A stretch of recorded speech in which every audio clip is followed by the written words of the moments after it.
are magnificent.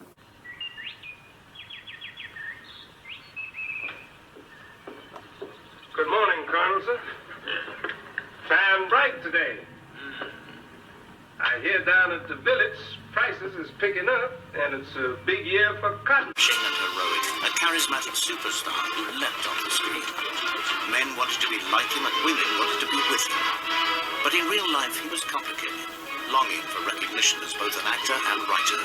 Devilishly handsome and charming, he was a risk-taker who flouted society's conventions and inevitably landed in trouble. For him, life was a series of adventures. Making movies was one of them.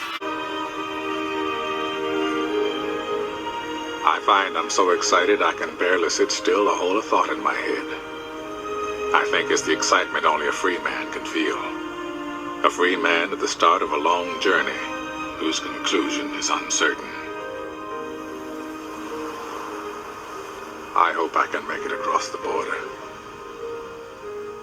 I hope to see my friend and shake his hand.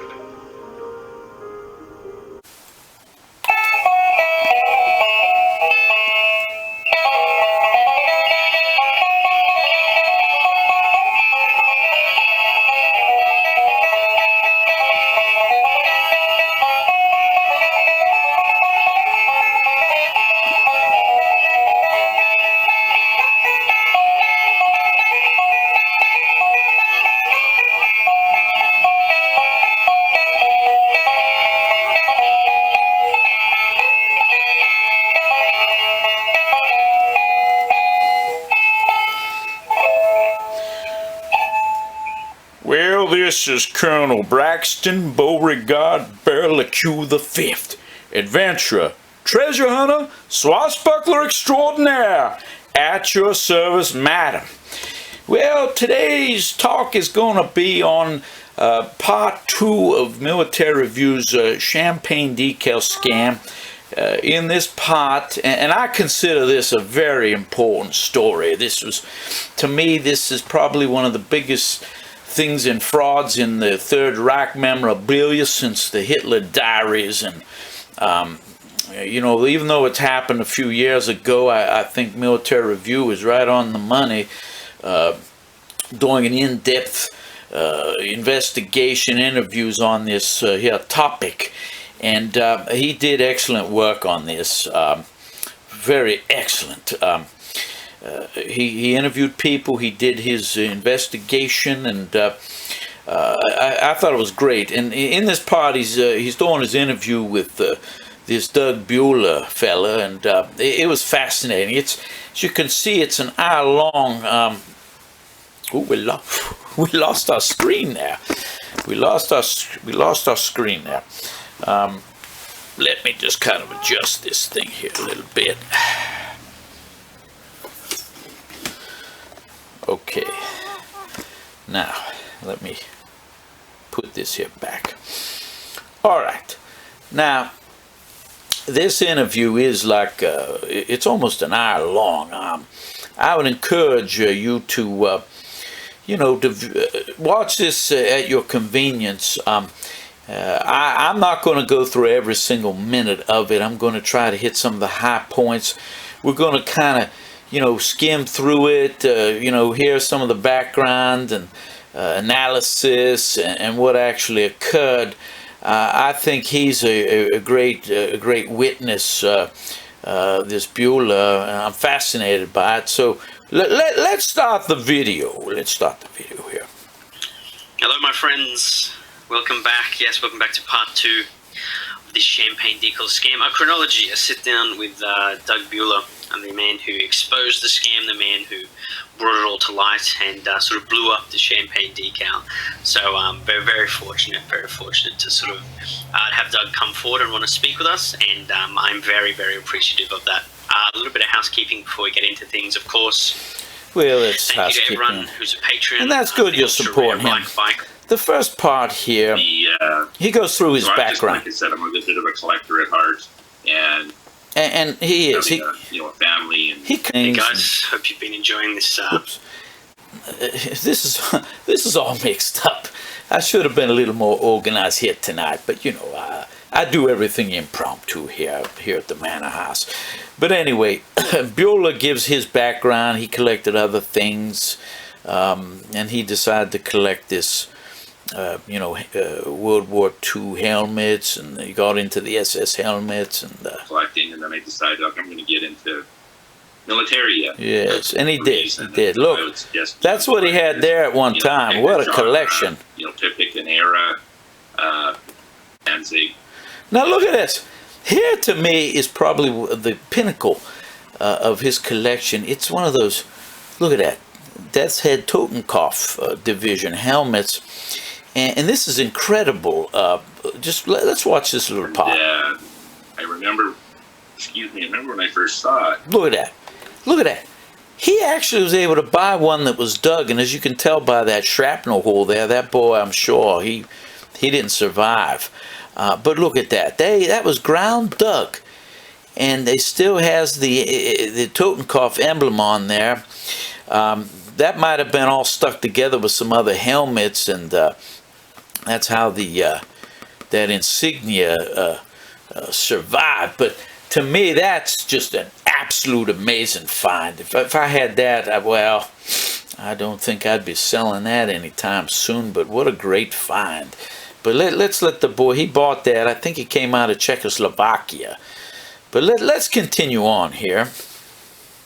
Pardon me, the fella who had it was... Yeah, that was a great. And, now, he gives his history of how he actually made a scientific study of these decals, and what's fascinating is, as you see here, he noted different points on them and such. But I think the greatest thing he ever did was couple things. He brought in the magnified, almost like a microscope on these helmets, so he can really analyze them. And the other thing is that he actually would physically take these helmets and literally destroy them to learn how they're put together. Now, when I say that, I'm talking about maybe some of the fake ones, and he did like a chemical analysis. I mean, I'm kind of going through this real quick, but it gives you an idea, People on that forum are really good collectors, and the fellow that owns it now, Roy, you can buy this is a variant, and the word variant. Yeah. So I bought every helmet that I could that had a variant, and some of those weren't cheap. And he made a great study of this stuff. And but I started picking a few of the helmets that were in his books. Yeah, see, then he's talking about this Hicks, which I'll go over that later. The part 3 of this interview is Hicks trying to salvage his reputation, and I don't think there's anything to salvage. It's sort of like somebody peeing in the pool. You done it. There's nothing you can say that's going to undo that. We're going to have to drain the pool and scrub it down, and I could never go back to somebody like that. But this Hicks fella, he wrote a couple books, of which unfortunately the old Colonel purchased a couple of them. I thought he knew what he was doing, and what I guess he did. What I didn't know is the boy was defrauding us, in my opinion. Allegedly, that's the legal, the legal thing. We don't want any trouble here. But it's all about just trying to get my hard-earned money and your hard-earned money. But anyway, we'll get moving here. And this was before my knowledge would have been to where I could stand on my own 2 feet and talk to him. Exactly. You took his word for it. You took Hicks's word, and there's another fellow we're going to talk about in a little bit. And you go to these shows and you see books like that, and you think, well, that's an expert. He's the guy, and I'm going to buy his book, and I'm going to learn, all about these here helmets and other Third Reich memorabilia. And you treated them as if, they knew what they were talking about, and they're giving you the straight scoop. But we find out that they weren't giving us the straight scoop, as we find out in this here military review, interviews, investigation. But we'll continue. Anybody on the planet, including Kelly Hicks, and say if something was real or not, and it didn't matter what the other person said because I could prove it with the microscope. Yes. And the database that I had amassed and the collection that I had sitting on. See, that's the other thing. This Bueller, he put a database together. He would investigate, buy helmets. He'd have people send him helmets. Just a fascinating interview. But we'll let him continue. Shelf. I could prove that helmet was real or fake. And that was my goal when I really got into the USB. And there's a reason why I got into that, and we'll get into that a little later on probably. But so I was like everybody else. Kelly says it's real, it's got to be real. That's what I thought. And so I bought a collection from a very astute, well-known, well-respected collector. He had... And that one, he had a fake one in there. Big helmet parties. Anybody who was anybody in helmet collecting. I have heard these stories that sort of deals. Let's back that up a little bit. Of the tree. He says so. And, you're kind of planting, if you're planting your flag on that hill to die on, well, that's pretty thin. So I was at and I never, like the Champagne helmets I bought, I was starting to get uncomfortable. Like, okay, there's enough people out there. So, like I would do with many helmets come through, I just sold it back to the dealer at a loss and just said, I don't want to have, I don't know if they're real, I don't know if they're fake. Some guys say they're real, some guys say they're fake. I was at SOS. I would hold these big helmet parties. Anybody who was anybody in helmet collecting. I have heard these stories. I've heard these stories too. Of course, the old colonel was never invited to those parts because, I'm a fifth-tier collector. I'm not, spending the big money, and, they're gonna want to, invite the old colonel thinking they're going, he's going to buy a $10,000 helmet from them. No, I wasn't at that league. And then, the stories of these parties, they go even further than what these boys are talking about. I heard for years rumors that there were parties in certain rooms at the hotels that you're talking really high-end stuff personally owned by, Himmler, some of the top SS people, and including some, I thought, from what I heard, rather ghoulish items such as, these like lampshades and things, and they even had, as an enticement, I heard Ukrainian escorts up there, these gals that were entertaining some of these high rollers.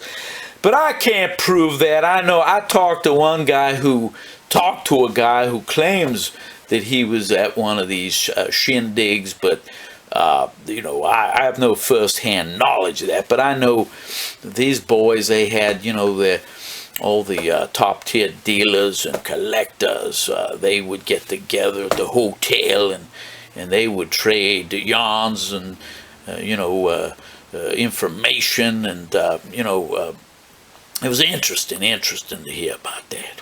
We'll continue. That sort of deals were quite, were the top of the tree. Yeah. I just said, hey, this is my suite. I would rent a suite. I rent a bunch of rooms down at the end of the hall at the hotel. I made sure the pool was underneath me so the people underneath couldn't bang on the doors, on the ceiling. They have inside information, but they don't want it getting out there because maybe they don't want to hurt the reputation, or they don't want to piss that dealer off who will cut them off from. See, even in this field, just like you got almost like politics going on here. It's amazing, I just want to get, an original item, but you hear that story, this story, and all that. And like I said, I'm on the outside looking in. I'm not involved in any of that. But this is interesting to hear what this Bueller has to say, because he was hobnobbing with all these top collector dealer types. Supply, but there's just so much of that in the I found. Yes. On badges, on helmets, and let's start this back. Let's kind of get this back. I think this here is important to hear this part. Hang on with me. Bear with me here, boy. Not to collect these, and he won't tell me why. Tell me why I shouldn't collect. Why? Wait a minute. Was that something where you just sort all of, right, let's the alarm listen. bells went off? Well, that's one of the bad parts of the hobby. A lot of people have or think they have inside information, but they don't want it getting out there because maybe they don't want to hurt the reputation, or they don't want to piss that dealer off who will cut them off from the supply. But there's just so much of that I found in the hobby. Like, hey, I found this up, but don't tell anybody. Don't tell anyone. Yeah, that's very strange. It just, I don't get it. So hey, I was guilty of it too. You find something, well, hey, don't, but you just get caught up in all of this, right? And so and so Kelly's in the next room. So I said to Kelly, so Ken tells me not to collect these, and he won't tell me why. Tell me why I shouldn't collect. Why I should collect these, Kelly. See, what these people had inside, they knew they were defrauding us, and it's outrageous. It's outrageous. Let him continue. And Kelly was, basically because I said so, and he would give me, they all come from veterans. They're, they're good. Just, basically take my word for it. They're good.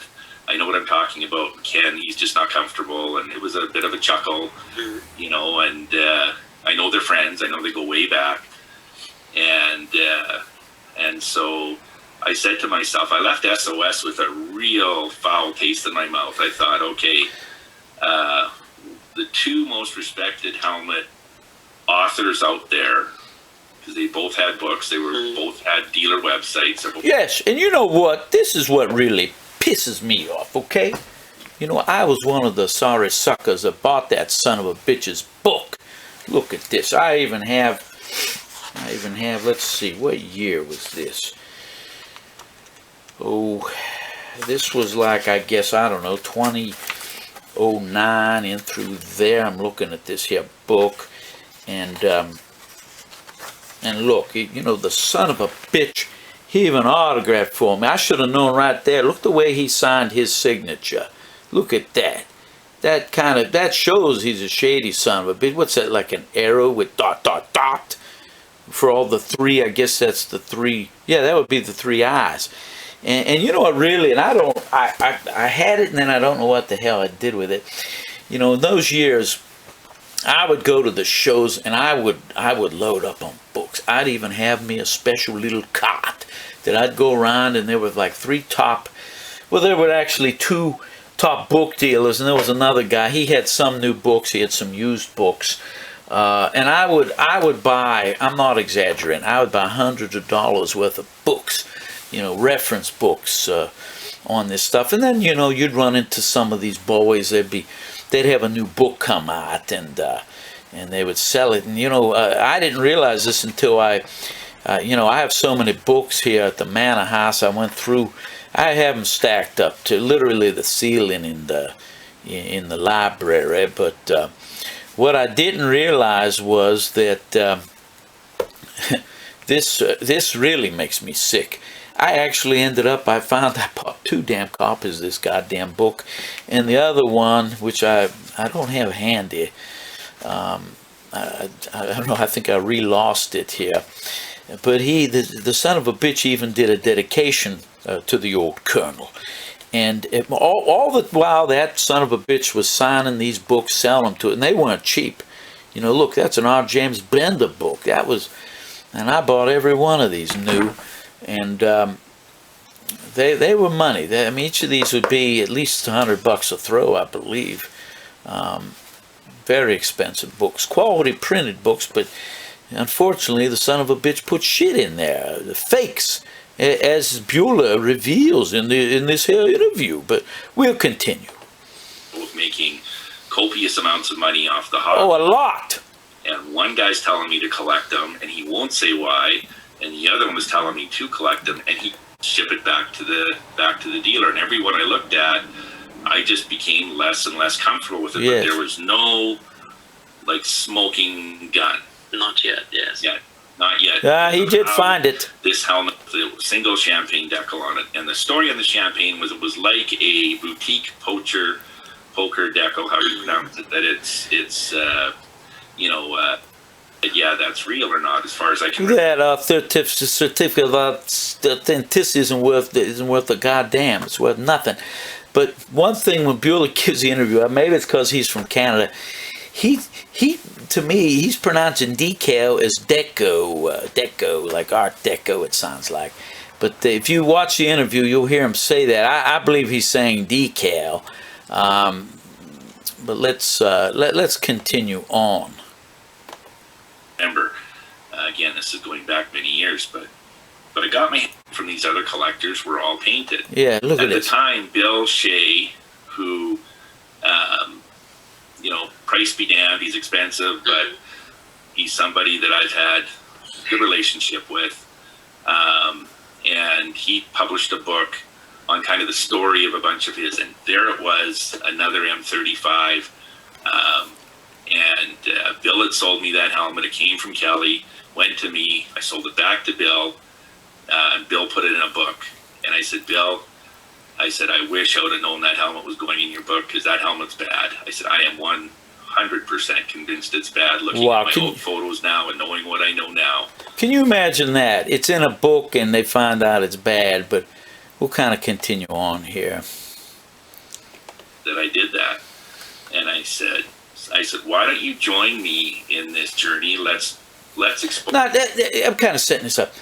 Bueller in the interview, he indicates that he confronted Hicks, that he, through his magnification, and he did actually like a chemical analysis of the content of the paint to determine, whether in fact it was a period piece or not. And it was shown these helmets were actually, they were fakes. They had been ones that had been repainted. And further it goes on that there's another fella that's mentioned, which they'll be talking about shortly, that he was an automotive, like a body man, and he was very handy with the airbrush, and that son of a bitch was he was faking these decals. They weren't real decals, they were airbrushed ones on there. But let's let him continue on. Pose this together, like, yeah, you're the dealer. And he said, well, there could be fakes. They fake everything, so maybe people fake the NS decal. And I said, Kelly, there is no NS decal. If anybody's faking it, they're faking a fake. So, Kelly, this could cost you a lot of money in refunds. But where would you rather be? On what side of right would you rather be? And he said, we're talking 6 figures. He said, I'm not prepared to do that. See, that son of a bitch, he's not prepared to do that. He sold phony helmets, and then he wasn't prepared to do that. And I'm jumping ahead of Bueller in this story. Bueller told him that he was going to release it with or without his consent or agreement or whatever, and he did. And then Hicks later, was shamed into giving refunds on the helmets. But the problem I have is he did not refund all the fellas like myself who bought his goddamn books. He didn't like say, I apologize and I'm going to send you a certificate, you get a new book, or if you bring the old book back, then I'll refund you for the purchase price. Nothing like that. Nothing. He left us out. He screwed us. Listen. If there's going to be a screwing done to me, it's going to be by some beautiful woman, not the likes of this son of a bitch. And if I do it, I'm not going to have my clothes on. Going to be with the beautiful woman, of course. But no, he didn't want this story to get out. But anyway, let's continue. I said, well, and he didn't want me to come out with the story. And I said, Kelly, I'm coming out with it. And all I'm going to show is why they're fake and why none of them are real. I'm not publishing an expose on who did it and why, because I don't have all of the answers yet. Enough where if I had to go to a court and swear at a sworn testimony, I couldn't, I wasn't convinced in my own mind that I had all those answers yet. But when you expose something, you're kicking out an anthill, and then all the ants start bubbling up, right? So I knew as soon as I would publish this, my phone would start ringing. That's it. Right? And my email would blow up. And it did. So Kelly, it was really disappointing because Kelly, you know, he, in my opinion, he had a golden opportunity. Yes, he did. I'm in business. And that's you know, right. If I'm manufacturing a defective product, I have to stand behind that product. When you're in business, you have to stand behind your service or your product, your goods, whatever it is you're doing. And if you can't stand behind it, you have no integrity in the face of your customer. I agree. It's a very good analogy. And if it costs you money, it costs you money. That's right. But that money that you spent buys you the integrity from your consumer base. So in my opinion, if Kelly would have stood behind it and said, you know what, guys, I got jobbed as well. I need to do a SS Steel version 3. And yes, and he didn't do it. Print and use the stuff that Doug has presented, and go and my, you know, my going along with this would, you know, it would have cemented him as you know, absolutely a man of the highest repute and yes, I agree, but he didn't do it, so he's not a man of the highest repute. High integrity. It's interesting to say that because people's opinion of Kelly now is either one way or another. There isn't sort of one sort of whole view on the sort of escapade that happened. Other people think he's, you know, that's sort of poor guy, got sold a boat of lies, or the other one is, you know, Kelly is, you know, a liar, and that's sort of the only. Well, he is, as far as I'm concerned. Yeah, I don't know. I've been out of it, you know, and I never went look back, and I mean, you know what? This boy, I'm very disappointed in him and this other son of a bitch. I mean, they crooked all of us. You know, I get very upset even thinking about it. This here series is amazing. I just love it. I just love the Military Review series, and this is I think it's sort of, in my opinion, Pulitzer Prize award type material that he's produced on this. But let's continue. I have no idea what people are saying, and all I know is that when you're given an opportunity as a business person, yes, to make a wrong a right, in my experience, even though it's cost you money up front, you get that back tenfold. Do you think he decided to buy back some of the helmets that he sold too late in the piece? Because I know it did eventually happen.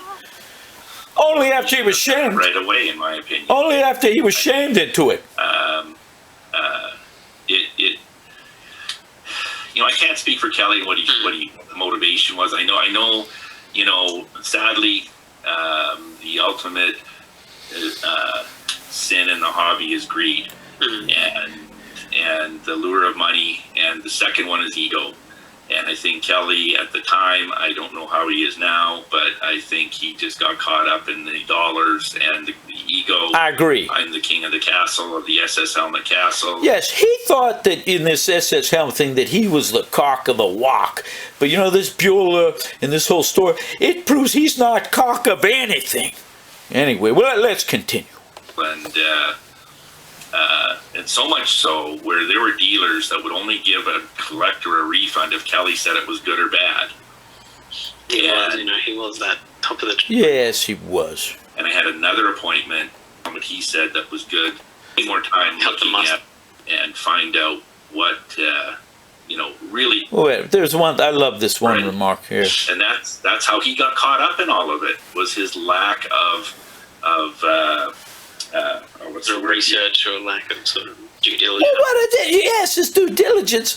This guy, well, that looks like it's authentic, and he used scientific methods. He you know, analyzed the paint. He analyzed the different variants of so-called variants of the helmet, and he scientifically and logically went about it. This guy was doing it kind of I think it's authentic, it looks good. And that, well, I'll let him continue. It's very good here. Thank you. That's the word I was looking for, is the lack of due diligence. The fact that I know more than anybody, so I can just look at something. And when you're looking at the most faked helmet on the planet, and some very good ones, you can't just eyeball anything. I mean, there's some dead giveaway ones where you can take them out and look at one looker, right? One looker fake, one looker real. But you still have to dig way deeper and exactly. Really test your knowledge. You always have to challenge yourself. Well, the rule is you can't accept the word, especially this Nazi stuff. You can't accept anybody's word. You got to really know your stuff. You got to really know, and this Bueller, he does know it, but let's let him continue.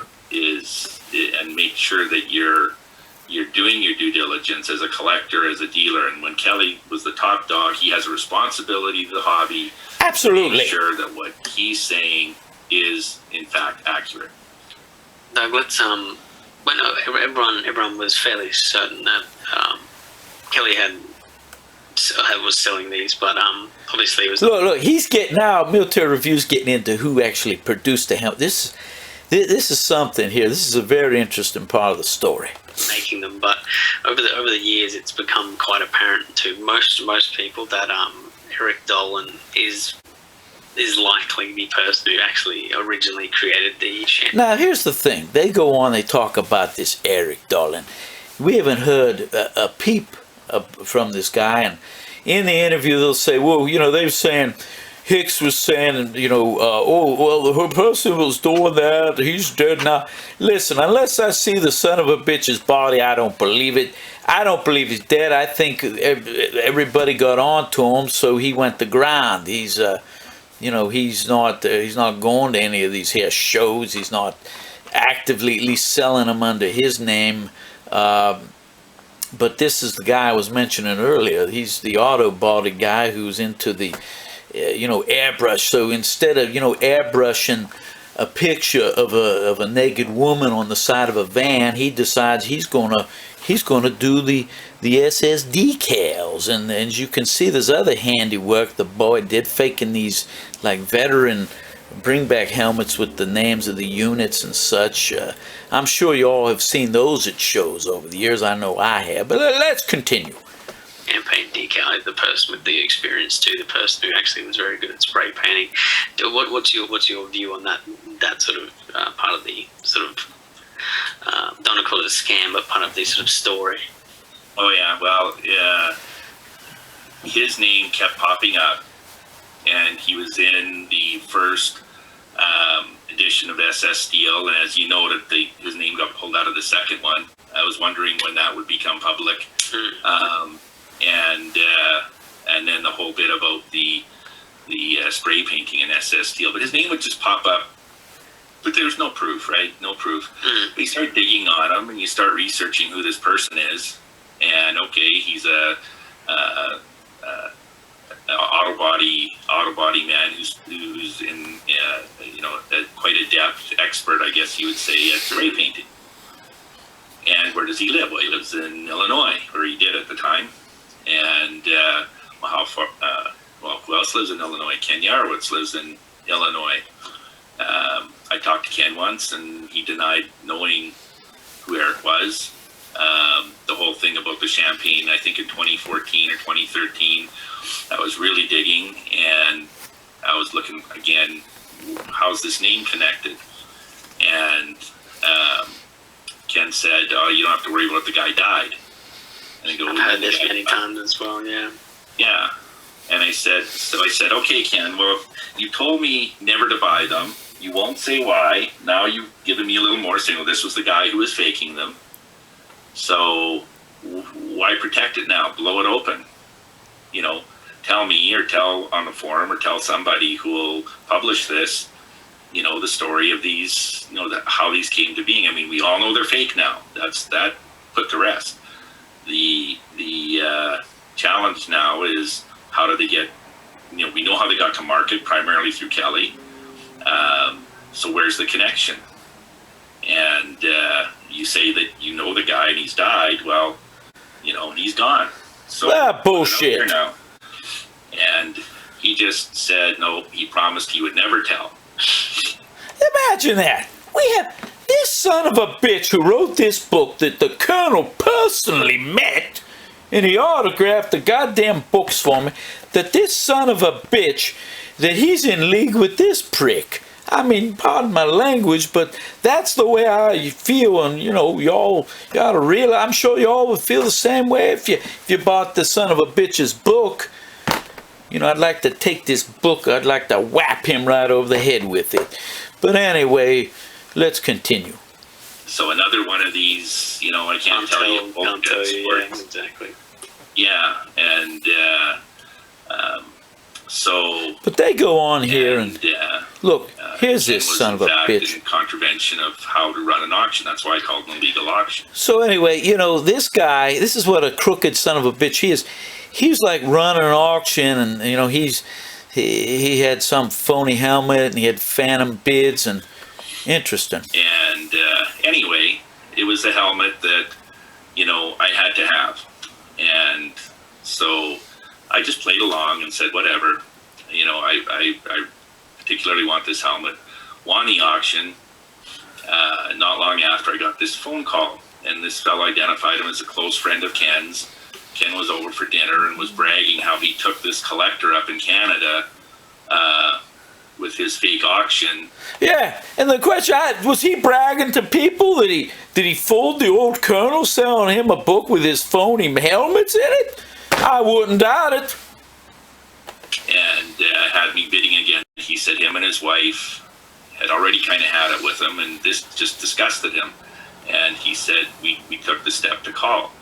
And he had read the stuff about the champagne helmet, and he confirmed. He said Eric Dolan and Ken are friends, and I'd already suspected this, and I saw it actually on eBay, because if you look at their eBay, both Ken and Eric on eBay, they banter back and forth on eBay, and in terms of chat, like friendly chat, so it's obvious they know each other. They know each other. And and Ken has sold them. Yeah, it's all this. And you will never know. And look. He is that good. He's that good. Yeah. And also confirmed the Eric Dolan story.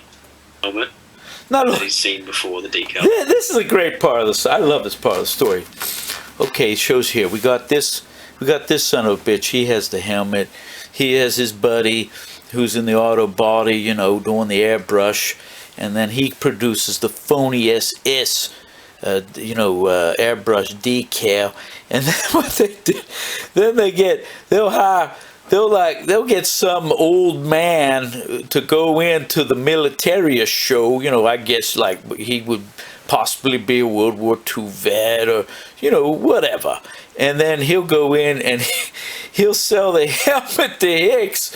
Whether Hicks was in on it from the beginning or if Hicks didn't know and then later he found out, and which we know because Bueller told him it was no damn good, that he decided to still continue with the ruse. But this is a fascinating story.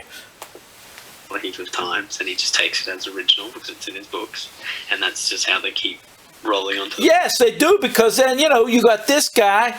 He's putting the phony helmets in his book. Hicks is doing the same damn thing, and then you're thinking, well, these are originals, and it's sort of like this is the biggest scandal since the Hitler Diaries, in my opinion, where they matched handwriting against samples were bought from the same guy who forged the Hitler Diaries. They said, well, they're genuine, and the whole thing fell apart, just like in this case, just like Bueller. It fell apart when they did a chemical analysis of the paper and the ink, just like the paint on the helmet. It's a fascinating story. But that's the famous picnic table helmets. That is the famous picnic table helmets. Yeah, that's how they came about. That's my understanding of it, and I've heard this corroborated a couple. And talking about that. It worked its way. And those are phony helmets that were in the damn book. Quite extraordinary. Yeah, so exact same manner. Just he's not a dealer. I don't expect, collectors to have a lifetime guarantee. They're just collectors themselves, right? But when you're a dealer, when it is your business, I agree. That's a different story. And so, Kelly had the opportunity when it started bubbling that these were fake. And he didn't do anything. Kelly had the opportunity to dig in himself. And instead, he doubled down. And that's where I think then, Kelly becomes complicit because he... I agree. I totally agree. On the story. Even if you accept that he didn't know originally, I had no idea, didn't know. Later when he found out about it and he still went along, wouldn't do the refunds, didn't want the PR, then he was complicit, and in my piece, as guilty as those other son of a bitches, these two here. But then let's continue. And so far as with this whole XRF thing, to use that to prove that they were real. And that's a whole other... It's a whole kettle of fish, yeah. And XRF was, I'd say, one of the bigger bombs, one of the biggest sort of false starts. Because as I discussed with him... Now look, this is fascinating. He had the look at this. He has basically the metal composition, chemical composition of the paint, whatever's on that helmet. And he matched it up to, whether it's period, whether, does it match up to other period helmets. Just absolutely fascinating scientific method that really it should have been really done years ago. But anyway, let's continue. There was times where you just beam it out. I saw all the things about when people would beam it out the most heinous fake, and it would sort of give you the same sort of readings, just a little bit moved around. Yeah. So when they came through to my place, they came up, that whole XRF team shit, they sent 10 guys up or whatever it was, and just their method of databasing and their methodology just did not meet what their proper scientific criteria. And I don't say that because I'm a scientist, but my son is. He's a PhD in molecular genetics and biomedical science. And so he tells you how, things should be researched, how things should be that stored, exactly, right? Yeah, and when you're doing anything, it has to be peer-reviewed. And the whole XR thing was a money-making scam right from day one. That's all. It was an interesting idea on because I discussed this as well. There's this hobby is very strange that there is no sort of source that can sort of universally authenticate things. In the sports card hobby, you can have sports cards graded. In the art world, there's certain places that look at the authenticity of exactly. And Military Views 100% on the money. You look at sports cards. They grade the condition, the authentic, and then autographs. Those can be authenticated. They have experts review them. And they're examined and authenticated. And he talks about the art world. Well, I myself am a connoisseur of the art, and I've been involved in that for decades.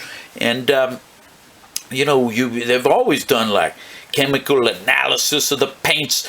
Now in this case, I guess you could say the helmet would be the canvas, and then you look at, okay, well, that's a period you could easily, and I'm sure those were all original helmet shells. They were repainted, and the canvas, you could say the helmet shell, and then the paint that's on the body of the helmet, and then of course what would purportedly be the decal. But let's let him continue. But in collecting, it is very much a he said, she said.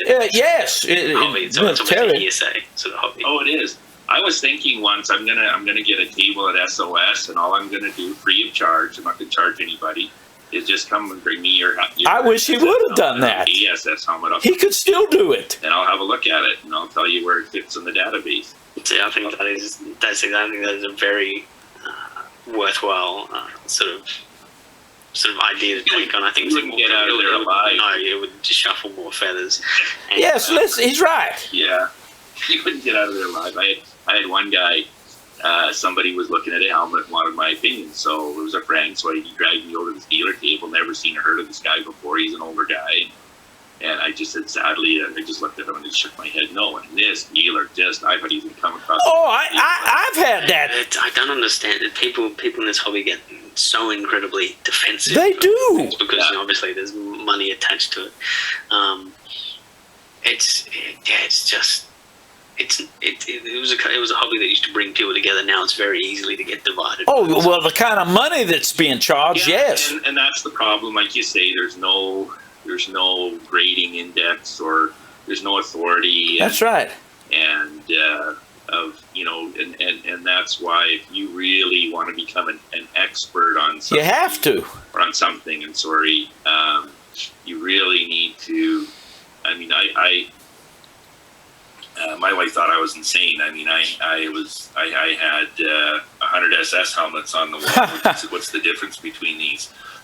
You said that's a dangerous question. Yeah, exactly. But I mean, you've got to spend a lot of time and a lot of money. Yes. Books are valuable. Yes.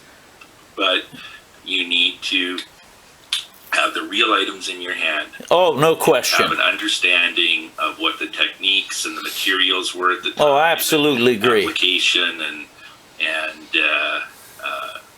even the resources available. I mean, we all know how things changed from 1933 to 1945. Yes.